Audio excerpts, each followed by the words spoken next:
নমস্কার বন্ধুরা, life with স্নিগ্ধার একটি নতুন ভিডিওতে আপনাদের সকলকে স্বাগত। সবাই আশা করি খুব ভালো আছেন, সুস্থ আছেন, আর আমিও ভীষণ ভীষণ ভালো আছি। তো দীঘাতে চলে গেছিলাম, তারপর দীঘাতে তো সেখানে কয়েকদিন ছিলাম। সেই ভিডিও তো কিছু কিছু আগেই আপনারা দেখেছেন। তারপরে যেদিনকে আমরা মন্দির দর্শন করলাম সেদিনকেই চলে যাচ্ছি তালসারি। তো প্রচণ্ড রোদ সেদিনকে উঠেছিল, কিন্তু হাওয়াও দিচ্ছিল। খুব যে গরম পড়ছিল বা খুব যে গরম লাগছিল এমনটাও নয়।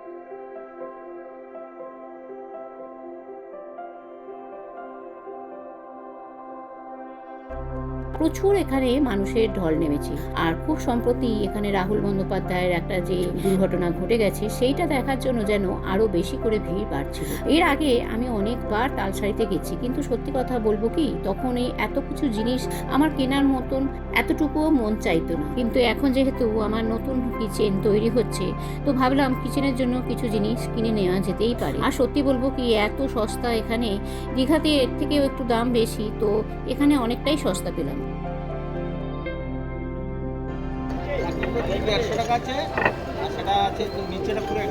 এটা আর এইগুলো এটা কত? পুরোপুরি করো না, পুরোপুরি করলে তো নিতাম। বলো, এগুলো নিয়ে যেতে যেতে যদি ভেঙে টেঙে যায়। হ্যাঁ, ভেঙে যাবে, পাথর ভাঙবে।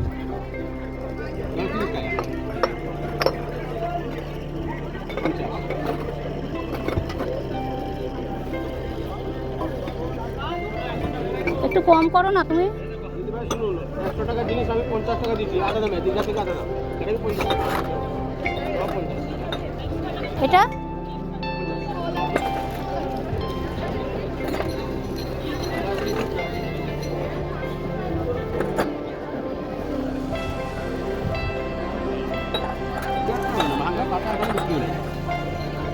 আমরা চেক করে আনতে হবে। ভাবতে পারছেন যেই ধরনের জিনিসগুলো আমরা অনলাইনে কত কত দাম দিয়ে কিনি, এগুলো এখানে অনেক সস্তা। এই বুদ্ধ মূর্তিটা 50 টাকা নিল, আর ওই যে কালো মতন হাঁড়িটা যেটা আমি নিলাম তার টেক্সচারটাই কত সুন্দর, সেটাও নিল 50 টাকা। আর দুটো নুন রাখার আর হলুদ রাখার ডাব্বা মতন কিনলাম। খুব সুন্দর জিনিসগুলো, এত পছন্দ হচ্ছিল, মনে হচ্ছিল যেন সবগুলোই নিয়ে নেয়। আর এই যে নীল রঙের হাঁড়িটা, এটাও খুব সুন্দর। এটাও মোটামুটি দাম নিয়েছিল ওই 30 টাকার মতো। আর তারপরে ছোট বাটিও কিনেছিলাম, ছোট নানান ধরনের বাটি, যেগুলো 10 টাকা করে পিস ছিল। আর এর থেকে একটু বড় বাটি, যেটা অন্য জায়গা থেকে নিয়েছিলাম, সেগুলো 30 টাকা। এত কিছু কিনছি দেখে কর্তার তো মাথা গরম, বলে কি দোকানটাকেই তুমি তুলে নিয়ে চলে যাও। কিন্তু কি করে বোঝাবো, এইসব পুরুষ মানুষদের তো বোঝানো যায় না। এটা দেখো, এটার দাম নিয়েছিল 150 টাকা না 160 টাকা এরম বলেছিল, আমি 120 টাকা দিয়ে নিয়েছি। এরকম আরো একটা নিয়েছি। সুন্দর জিনিসগুলো দেখে এত মন ভরে যাচ্ছিল যে কি বলবো। দেখো, আর খুব সুন্দর করে প্যাকিং করে দিচ্ছিল যাতে না ভাঙে। প্রত্যেকটা জিনিস আলাদা আলাদা করে প্যাকিং করে দিচ্ছিল। এই যে বড় জারটা দেখছো, এই বড় জারটা 200 টাকা। এত সুন্দর জিনিসগুলো, প্রত্যেকটা জিনিসই এই দোকানের ভালো। পাশাপাশি আর কোনো দোকান আমাকে ঘুরতেই হয়। তারপরে একটুখানি ডাবওয়ালা দাঁড়িয়েছিল, অনেকক্ষণ জল তেষ্টা পাচ্ছে, আর জলও খাইনি অনেক। ভাবলাম একটু ডাবের জল কিনি। তো ডাবও এখানে অনেকটাই সস্তা, 30 টাকা 40 টাকা করে এক একটা ডাব। ডাবের মধ্যে একটু হালকা করে শাঁসও ছিল, এবং শাঁসটা খেতেই বেশি মজা লাগছিল। ওইদিকে কর্তামশাইও দেখি বসে বসে একটা ডাব নিয়ে খাচ্ছি। আর 2 ব্যাগ জিনিস হয়েছে জানো তো। আর আমাকে একটুখানি বকুনিও শুনতে হচ্ছে, কারণ জিনিসগুলো অনেকটাই ভারী হয়ে গেছিল, যেহেতু চীনামাটির আর কাঁচের সমস্ত ছিল, যার ফলে ব্যাগটা ভারীও হয়ে গেছে। কিন্তু তারপরে আবার চিন্তা হচ্ছে যে হোটেলে গিয়ে ভালো করে আগে সুন্দর করে প্যাকিং করে ব্যাগের মধ্যে পুরতে হবে, কারণ এই জিনিসগুলো যদি আমরা বাসে করে নিয়ে আসি আর সেখানে যদি কোনো রকমের ঠোক্কর কিছু লেগে যায়, তো মাঝখান দিয়ে ভেঙে যাওয়ার সম্ভাবনা রয়েছে, যার ফলে খুব সাবধানেই নিয়ে আসতে হয়েছে। ওদিকে ডাবের জল টল খেয়ে আবার ডাবের শাঁসও খাচ্ছি। বেশ সুন্দর করে মৌজ করে খাচ্ছে, অথচ প্রথমে বলেছিল খাবে না। তারপর যাই হোক সেখান থেকে তো বেরিয়ে এলাম, বেরিয়ে একটা টোটো নিয়ে চলে যাচ্ছি হোটেলে। তবে অনেকটাই বেলা হয়েছে, যাওয়ার আগে একটুখানি ভাবছি কোনো হোটেলে ঢুকে খেয়ে নেব। তিনি একটা নিরামিষ হোটেলের সন্ধান পেয়েছেন, আর যেহেতু সেদিনকে ছিল শনিবার, শনিবারে আমরা নিরামিষ খাই, তাই জন্য নিরামিষ হোটেলেই গেলাম। খুবই সুন্দর, পরিষ্কার পরিচ্ছন্ন, একদম যারা একদম পুরোপুরি নিরামিষ খান তাদের পক্ষে হোটেলটা খুবই ভালো। অনেকটাই পথ, যেহেতু প্রায় তো উড়িষ্যার বর্ডারের কাছে, আর চন্দনেশ্বর মন্দির টন্দির পেরিয়ে তারপরে আবার ব্যাক করছি, যার ফলে টাইমটাও লেগেছিল অনেকটা, প্রায় 1 ঘন্টা তো লাগবেই। আর রাস্তা যেহেতু ফাঁকা, আর মন্দিরটাও খুব সুন্দর লাগছে, মন্দিরটা এত ভালো লাগছে, আর সেই সময়তে পুরো ফাঁকা হয়ে গেছিল মন্দির চত্বর, এত রোদ্রে কে আবার সন্ধ্যেবেলা ভিড় হবে। তো ভিউটা এত ভালো লাগছিল, টোটোয় যেতে যেতে ভাবলাম একটুখানি ক্যামেরা বন্দি করি।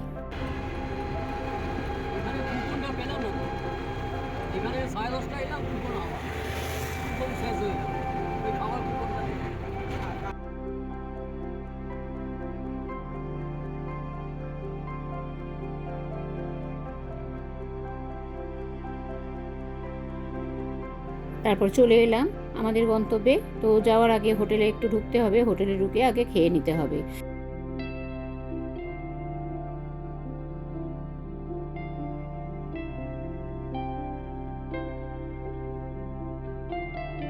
এত তখন খিদে পেয়ে গেছিল, তাই জন্য হোটেলের নামটা আপনাদের পরে তাড়াতাড়ি করে চলে এলাম, কেননা অনেকটাই বেলা হয়ে গেছে। ভাত পাবো কিনা বা কোনো কিছু জিনিস আছে কিনা সেটাও জানি না, আদৌ কিছু পাবো কিনা সেটাও জানি না। তো একটা বাড়ির মধ্যেই রয়েছে, আর সুন্দর রয়েছে ঠাকুরঘরটা, দেখুন এদের নিজেদেরই একটা বাড়ির মধ্যে হোটেলের মতন করে রয়েছে। আর দুবেলায় এখানে খাবার পাওয়া যায়, রাত্রিবেলা রুটি তরকারি 2 রকম সবজি থাকে, আর দিনের বেলাতেও ব্যবস্থা খুবই ভালো, কোনোদিন শুক্তো, কোনোদিন লাবড়া, ডাল ভাজা, এগুলো তো রয়েছে। ভালোভাবে আমরা খেয়েছি, আর প্রত্যেকটা খাবারই বেশ গরম গরম। সেদিনকে আলু পটলের দম দিয়েছিল, ডাল ভাত, তারপরে সবজির তরকারি, এসব তো আছে, খুবই ভালো লাগছিল খেতে। আর যেহেতু অনেকক্ষণ খাইনি, পেটটাও বেশ খিদে খিদে ছিল পেটের ভেতর, তো যার জন্য খুব তৃপ্তি করে খেয়েছি। আর প্রত্যেকটা রান্না ভীষণ ভালো, যেমন রাত্রে তেমন সকাল। তারপর তো টমেটোর চাটনি, পায়েস, এমনকি মিষ্টি পর্যন্তও দিয়েছিল। এছাড়া আমরা এক্সট্রা করে একটু মিষ্টি দই নিয়ে নিয়েছিলাম। খাওয়া দাওয়ার পর কর্তা গেল বিল মেটাতে, আর ওখানে জিজ্ঞেস করে নিচ্ছিল যে রাত্রিরে কখন খোলা থাকে বা কি কি পদে পাওয়া যায়, সেই সবই এখানে বলে দিচ্ছিল। খুবই ঘরোয়া পদ্ধতিতে এখানে সমস্ত সার্ভ করা হয়, একদম নিজেদের লোকেরাই করে। আর এখানে মায়াপুর ইস্কনের একটা মূর্তিও রয়েছে, আসলে এরা একদম প্রকৃতই বৈষ্ণব। যাই হোক, খাওয়া দাওয়া হলো, এবার হোটেলের উদ্দেশ্যে রওনা দিলাম। আর বাইরে এত প্রচন্ড রোদ উঠেছে যে দাঁড়িয়ে থাকা যাচ্ছে না, দু ব্যাগ জিনিস হয়েছে দেখেছো। আর কর্তামশাইকে দিয়ে বোয়াচ্ছি, আর কর্তামশাই তো রেগে খুন। আর এই হলো হোটেলের নাম, রাধা গোবিন্দ ভোজনালয়, খুবই ভালো। তোমরা যারা যারা নিরামিষ খেতে চাও তারা এই হোটেলেতে এসে খেতে পারো, একদম পেট্রোল পাম্পের সামনে, আর ওদিকে নেহরু মার্কেটের অপোজিটে। ওই দিকটা আবার থাকার ব্যবস্থাও রয়েছে, সব মিলিয়ে খুব সুন্দর জায়গা। এখানে বড় যে বিল্ডিংটা রয়েছে, এখানে সমস্ত রকম থাকার ব্যবস্থা রয়েছে।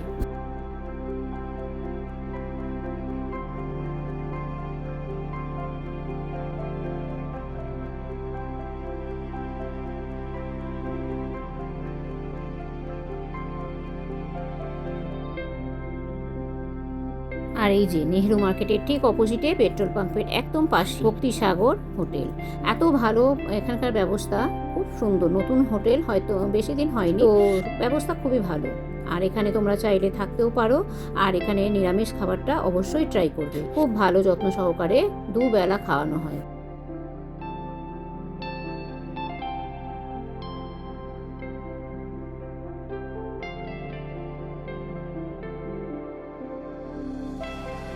রোদটা কি উঠেছে, আর তারপরে চলে যাচ্ছি আমাদের হোটেলের উদ্দেশ্যে। তাও প্রায় মেন রোড থেকে আমাদের হোটেলটা একটুখানি ভেতরে, কিন্তু জায়গাটা খুব সুন্দর বলে এর আগেও অনেকবার গেছি, আর এবারেও ওখানেই নিয়ে।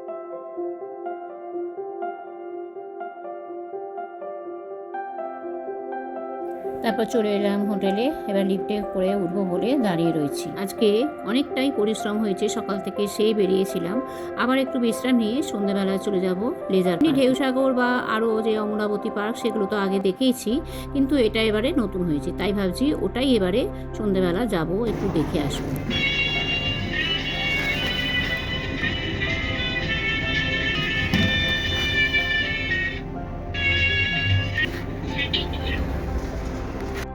বাইরে যা কাঠফাটা রোদ্দুর, এই হোটেলে এসে একটু শান্তি। এবার এসিটা চালিয়ে বসে একটু আরাম করব, বিশ্রাম নেব। এ তো গেল এবেলার পর্ব, তারপরে ও বেলা আবার সুন্দর করে সেজে বুঝে বেরোতে হবে। চলো তাহলে ভিডিওটা আজকে এই পর্যন্তই রাখছি। ভিডিওটা কেমন লাগলো কমেন্ট করে অবশ্যই জানাবে, আর ভালো লাগলে একটা লাইক করে দেবে। ফিরে আসছি অন্য একটি নতুন ভিডিওতে এর পরের পার্ট নিয়ে। ততদিন সবাই খুব ভালো থেকো, সুস্থ থেকো। আবার আসছি একটা নতুন ভিডিও নিয়ে।